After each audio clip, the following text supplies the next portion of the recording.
You are Locked On Bears, your daily Chicago Bears podcast. Part of the Locked On Podcast Network, your team every day.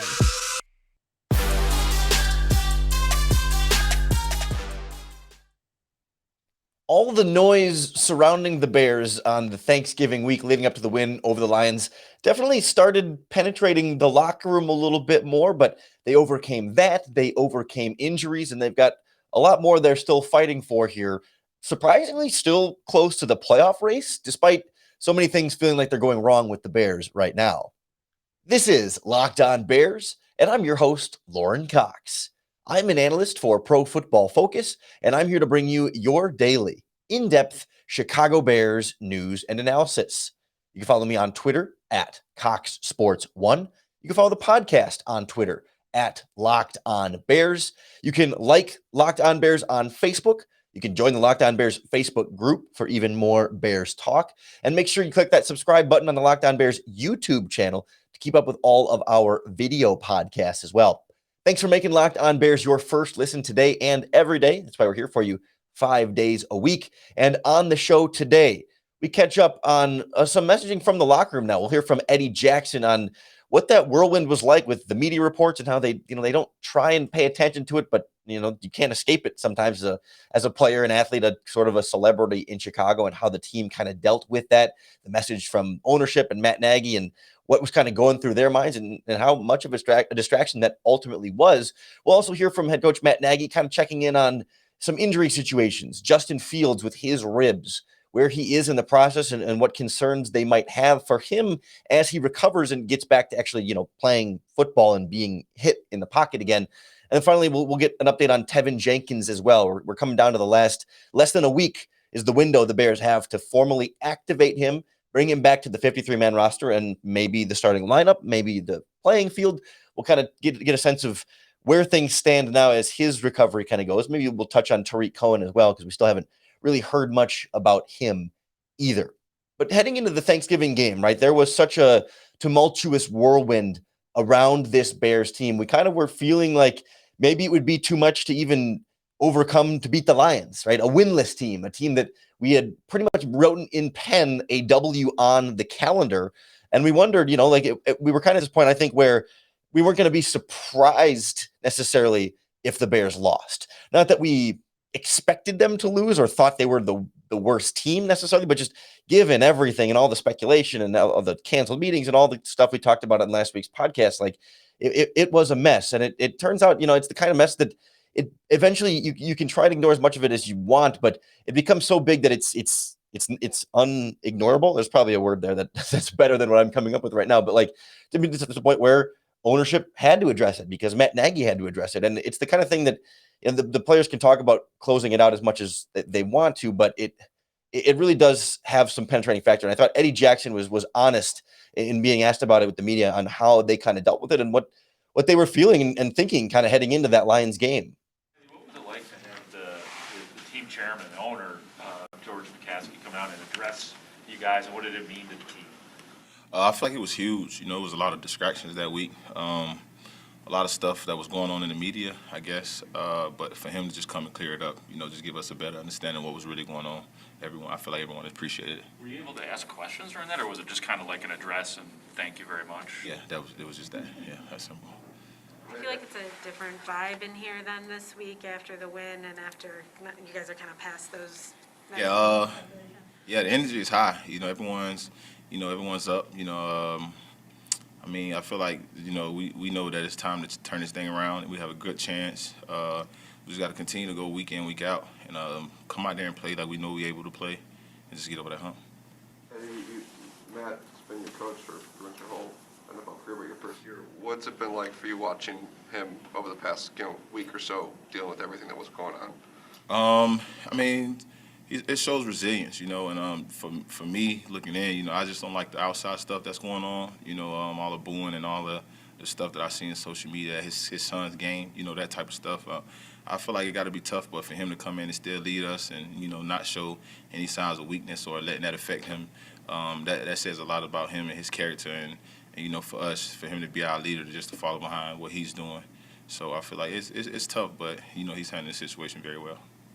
What does it feel like from a player perspective when those, the fire Nagy chants are going on or the booing, as you said, what does that do to you guys? I mean, we hate it, honestly. And like the fans gotta understand that doesn't help anything. Y'all want us to play better, do better. That's not helping. You know what I mean? When y'all sitting up there and chanting that. But I get it. The frustration. Lone Life Bears fans been going through this for a long, long time, so I understand it. But it's not helping the situation. I feel like it's just making it worse. But for us, this time like I said, we just continue to rally around each other and look upon ourselves to get this thing turned around and block out all outside noise.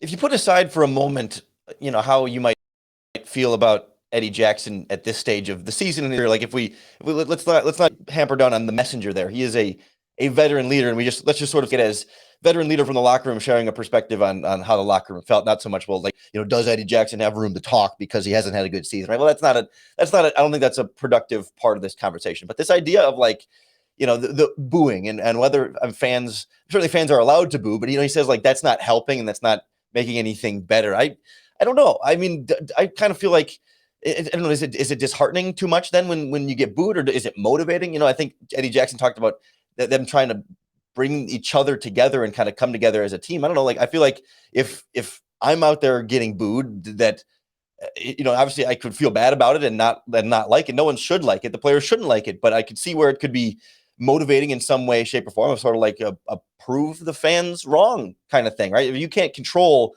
whether they're going to boo or not. So you can either complain about it and say, "Oh man, fans shouldn't do that," or you can be motivated by it, right? I mean, I'm not trying to be the judge on fan behavior in this regard, although I do try to draw the line somewhere around chanting at Matt Nagy's kids' high school football games, probably about where I'll draw the line. But regardless, you can't as a player control the fan behavior unless you just play better. And to some extent, not that they've fully deserve the treatment that they're getting or that they've quote unquote earned it, but he understands it, right? I mean, there's some justification and he shouldn't be too surprised by it. And if anything, it should be good reason to play a little harder and motivate them. And, they'll say, well, we don't need that motivation. We're still playing as hard as we can. And I get that, but it just, I don't know. There's always not a lot of sympathy for athletes complaining about fans being upset when athletes aren't playing particularly well. There's always a line there, and it's interesting. And I'm sympathetic for everything the rest of the organization is going through. And the players, the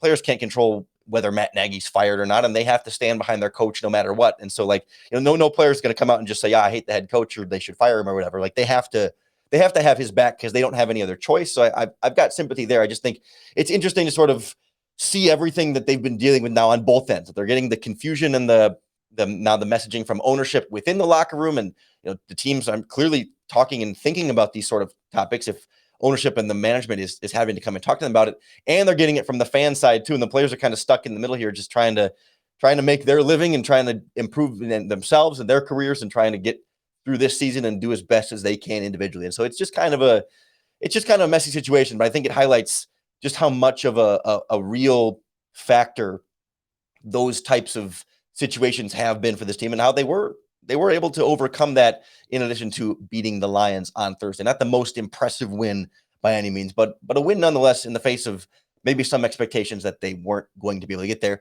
especially without their starting quarterback. Justin Fields still sidelined with the rib injury. We're still trying to get a sense of how long-term that might be, but Matt Nagy was able to give us, I don't know, not a super concrete update, but I think we got a little bit more clarification and some specifics on what the Bears are looking for and how this injury might still affect Justin Fields moving forward. We'll check in on this Bears quarterback Fields and then also kind of where things stand with Dalton at that point next on Locked On Bears. In life, we're all bound for different things. With beachbound.com vacations, you could be bound for adventure, bound for passion, bound for discovery, or bound for togetherness, bound for immersion, bound for rejuvenation, or maybe you're just bound for encountering the unexpected. Personally, when I'm at a beach resort, I'm bound to end up at the poolside bar, or maybe making my own nachos, or create your own taco flight, something a little extra special that you can't quite get back here in the Midwest, especially when it's cold like this. But as long as I've got a good view and a good drink in my hand, I'll be as happy as I can be. And with beachbound.com, you can find the perfect beach vacation for you, no matter what you're looking for. So what are you bound for? Visit beachbound.com today.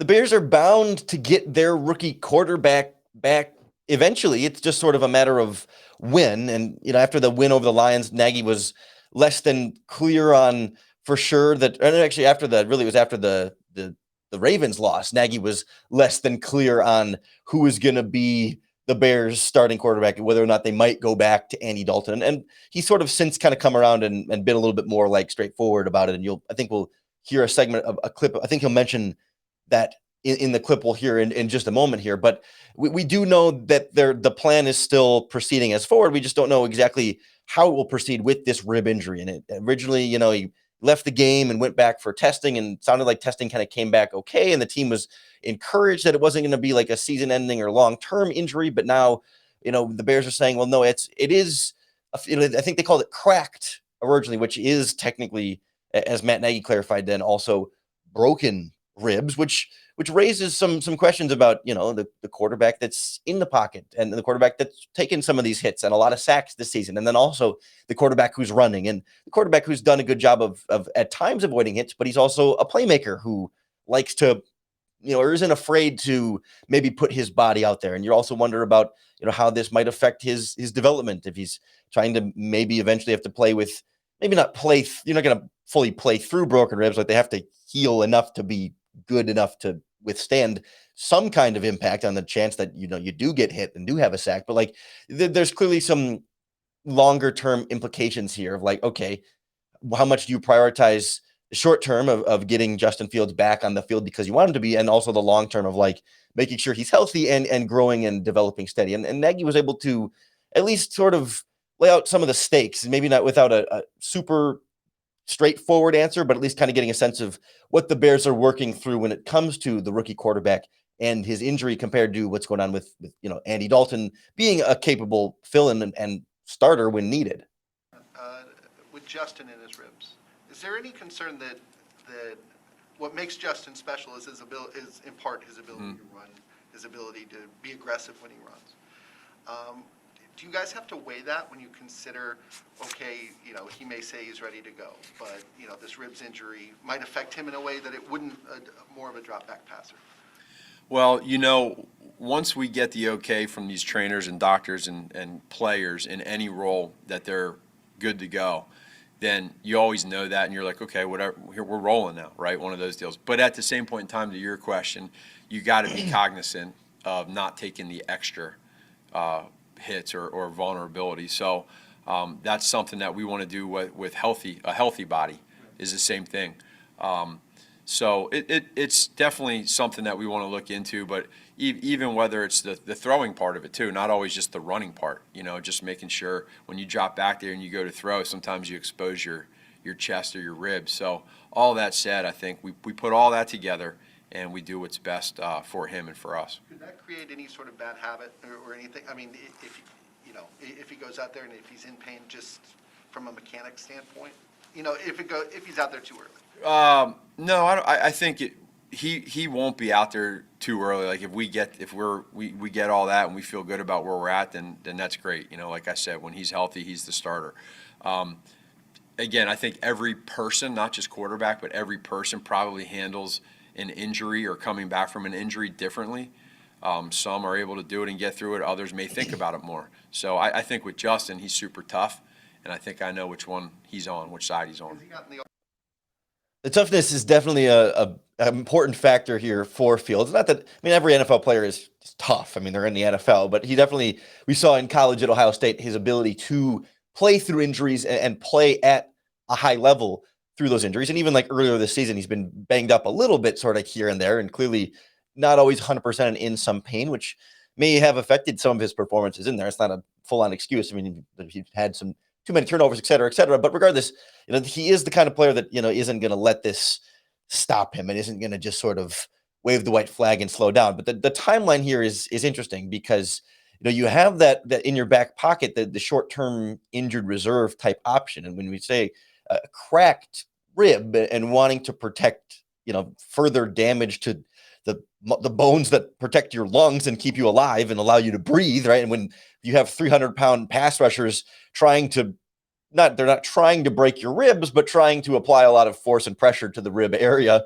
where the football might be, right? There's there's some very real concerns there about when he might be able to come back. But the fact that they didn't put him on injured reserve would presumably tell you there's a less than, 3 or 4 week window there that the injured reserve would be the minimum that you'd have to be out for to leave on injured reserve and come back after that. So we're definitely looking at less than that. Clearly, the turnaround to Thanksgiving was going to be far too short. And, maybe there's a possibility of the Cardinals game, depending on, the amount of crack in the ribs. And I know you can get like those sort of like, I don't know what you call those, like under jacket shirts that sort of add some extra padding and protect the ribs. And you wonder how much that affects their ability to throw. And that was kind of what Matt Nagy was being asked about. Like if he's got to protect the ribs or if he's a little bit more restricted, can that do some damage?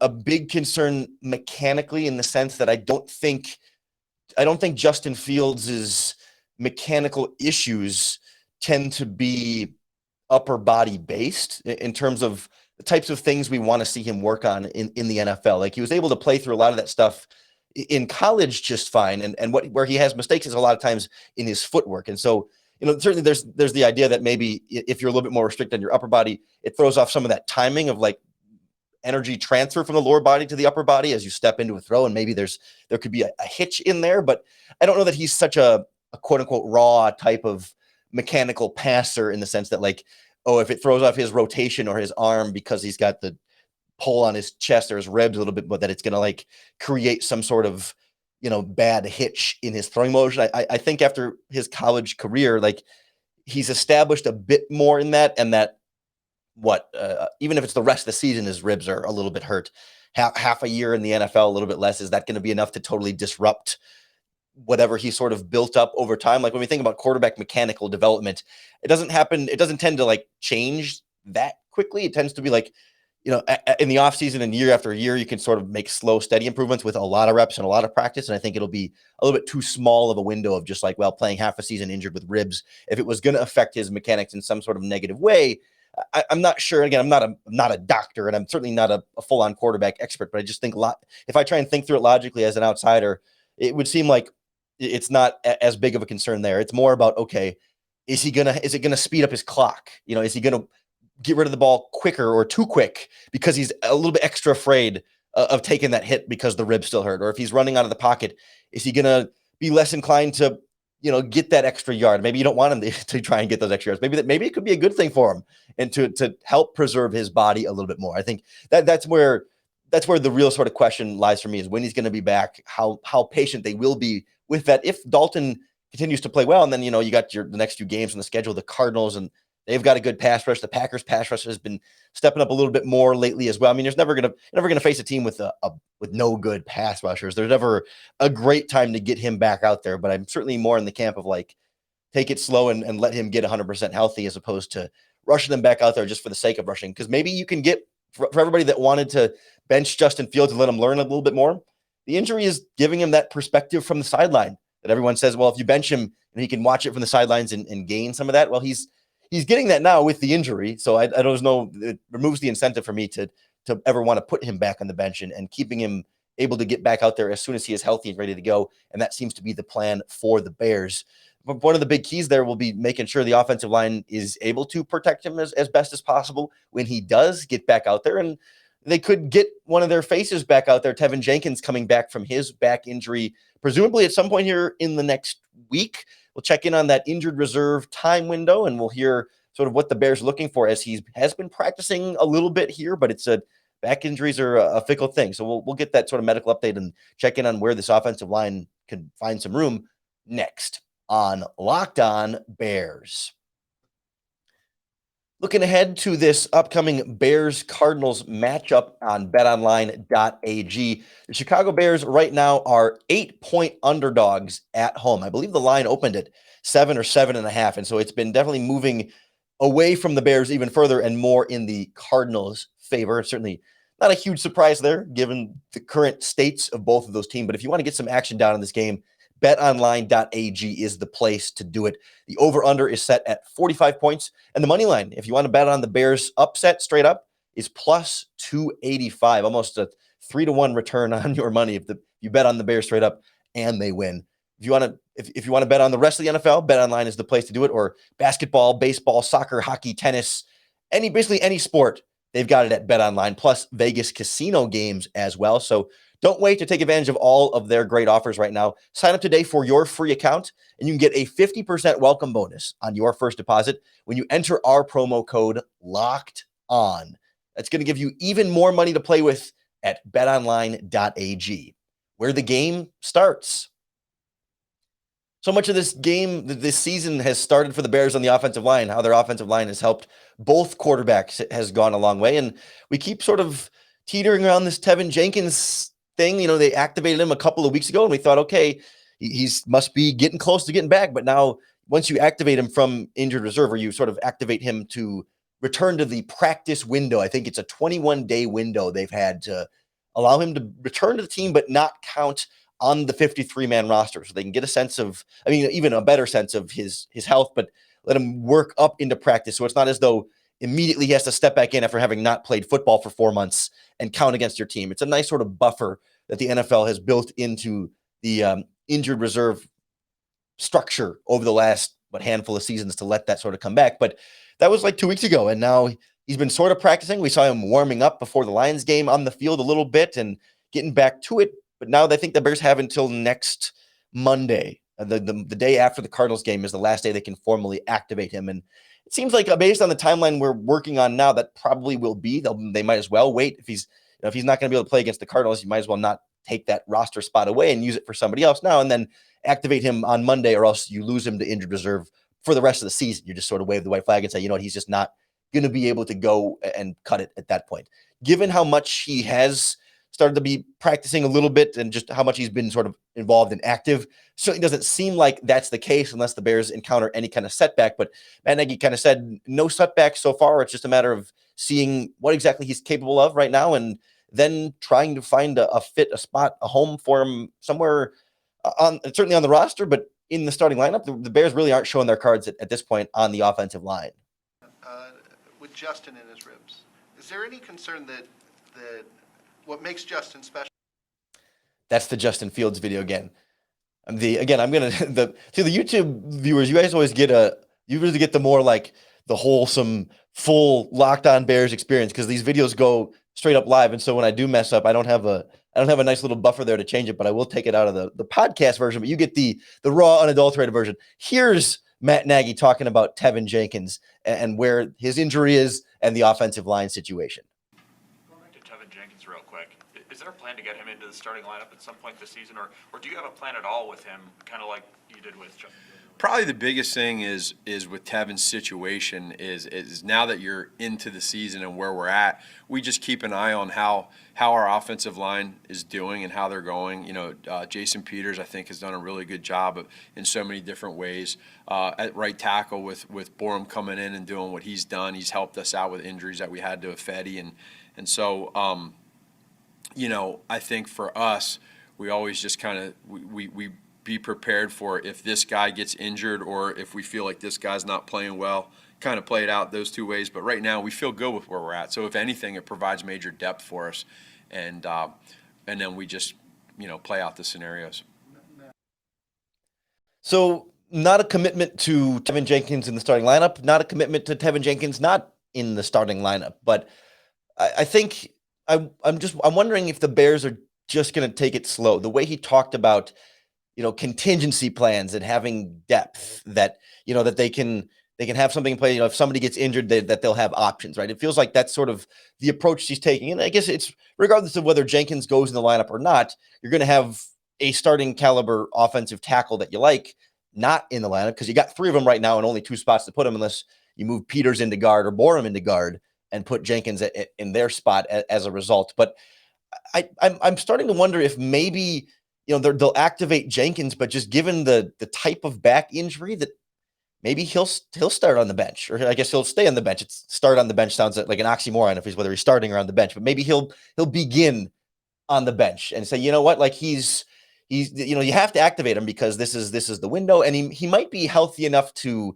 play if you need him to, kind of like in a pinch, and he can still be your true backup and your emergency guy. But again, he hasn't been on the practice field since before training camp up to this point, like until he was activated to return to this practice window, he had gone, I don't even know what the math on that, 3 months, 4 months with that, like sort of being away from like physical football activities. And for an offensive lineman, especially a rookie offensive lineman, a 3-week practice window is certainly better than nothing, but that can be a tough ramp up period. It's even like Jason Peters, when the Bears signed him, like he wasn't fully in football shape. And like, even after the first game, right, he was playing NFL games, but wasn't really like ramped up fully at that point. Like it took multiple weeks of actually playing in these games. And so I just wonder, he's a veteran who he knows how to carry himself as an NFL player and take care of his body at the NFL level and do all this stuff. And not that Jenkins is not trying to do those things, but Peters is just more advanced in that. I mean, he just knows he's been through this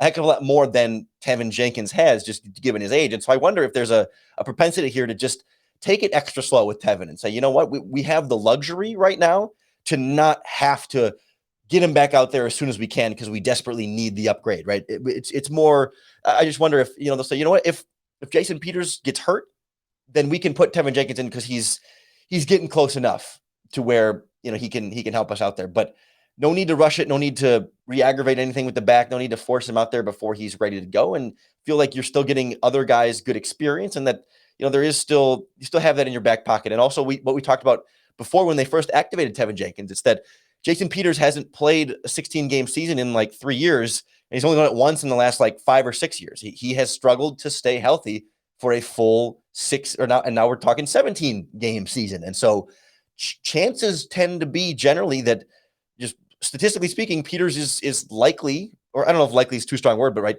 there's a strong possibility that he could be injured, right? Just any player could get injured. They've had plenty of offensive tackle injuries this season. Borum could get hurt too, but Peters seems a little bit more prone just physically at this stage of his career, to where then you don't have to bench anybody and you don't have to make a difficult decisions because Jenkins can just kind of go in there. And so you can ramp up Jenkins slowly. And if the injury forces your hand sooner, then that's fine. And if Peters can stay healthy, then that's fine too, because he's playing at a pretty high level, all things considered, at this stage of the season. And Borum is making some of that development on the other side too. So you're kind of getting, it is a little bit more of like a luxury type spot for this Bears offensive line. And I said before, I'm not a big fan of like changing the whole combination of starters just to get Teven Jenkins in there. If you moved, say, Cody Whitehair to center, Jason Peters to left guard, and Teven Jenkins at left tackle, you're changing 3 of your starting spots, and you're disrupting that chemistry for 3 guys, with even if that might get your 5 best players on the field, because it would be nice to maybe get a better center in there and then also get Jenkins on the field. And that's, on paper, something that you generally want to do, is to have your best offensive lineman on the field. At this stage in the season, halfway through the season, you've had this lineup together now for a fairly extended period of time. At least the 4 most left players. Right tackle has changed a little bit more, but like that's part of what I think helped this offensive line play better, or at least get better. Not that they're a great offensive line right now, but they have shown improvement from where they were against the Browns and early in this season, because they just get that much more comfortable playing together. And that was one of the disadvantages of having to sign Jason Peters off the street and throw him in the lineup, is that he and Cody Whitehair are getting used to each other. And then on the right side, when you start with you start with Jermaine Ifedi and he gets hurt, and then Elijah Wilkinson's in there and he's been on the COVID list now 3 times, which is insane. And now Larry Borum in there, right? There's you lose something every time you make a change. And if you have to make, at least immediately, and then you can sort of build it back up over time. But if you have to make 3 changes to 3 positions just to get Teven Jenkins in there, that seems like it could be counterproductive to the immediate success of the offensive line. And at this point, and until you're like actually fully eliminated from the playoffs, it becomes a little bit harder for me to justify some of that, because they are like only like a game or 2 out at this point. I mean, as much as they don't look anywhere close to a playoff team, and we shouldn't, you shouldn't get your hopes up that they're going to make this big playoff run. I mean, they're playing the Cardinals and the Packers the next 2 games, and they could be potentially eliminated by then. They're still close enough to have something to fight for, and then to be able to use that as motivation. And it'll be, I'm curious to see how they respond after the win over the Lions and everything else, trying to sort of, reject the naysayers and show the fans that are booing that Eddie Jackson was sort of complaining about at the beginning of this podcast. Prove them wrong. Beat the Cardinals. Beat the Packers. Go on a playoff run. Every Bears fan would I don't know, some Bears fans have already resigned themselves, but a lot of Bears fans would love to see it. I mean, Bears fans want to see their team win and win a lot and go to the playoffs. Most Bears fans prefer a win to a loss, although the Matt Nagy situation has certainly complicated that. So let's see how they respond. I'm certainly looking forward to it, and we'll break it all down for you, win or lose, right here on the Locked On Bears podcast. So make sure that you subscribe to keep up with all of our daily, in-depth Chicago Bears news and analysis. Later on this week, we'll have Crossover Thursday with Bo and Alex from Locked On Cardinals, kind of get the scoop on how they've done so well without Kyler Murray, and what Cliff Kingsbury has done so well, and just how the Cardinals have been so good all of a sudden this season, how the Bears might match up with them. We'll go through that. We'll put together a game plan on Friday's podcast as well, and we'll recap it all for you again on Monday. So hope you'll keep tuning in. Appreciate you making Locked On Bears your first listen today and every day. That's why we're here for you 5 days a week. If you're looking for a second listen, don't forget we have Locked On NFL covering the league as a whole. Peacock and Williamson is Locked On Podcast Network NFL show as well, breaking down, with former NFL scout Matt Williamson, another sort of like big picture perspective, kind of going across a bunch of different teams as well. Locked On NFL Draft, if you want to look ahead to the prospects as well. So appreciate you following along, and I hope as we kind of go through the second half of the season, players maybe start to come back from injury as the team tries to turn things around. I hope it gets a little bit easier. I hope it gets a little bit easier for me to talk at the end of the podcast. And I hope it gets a little bit easier for you to bear down.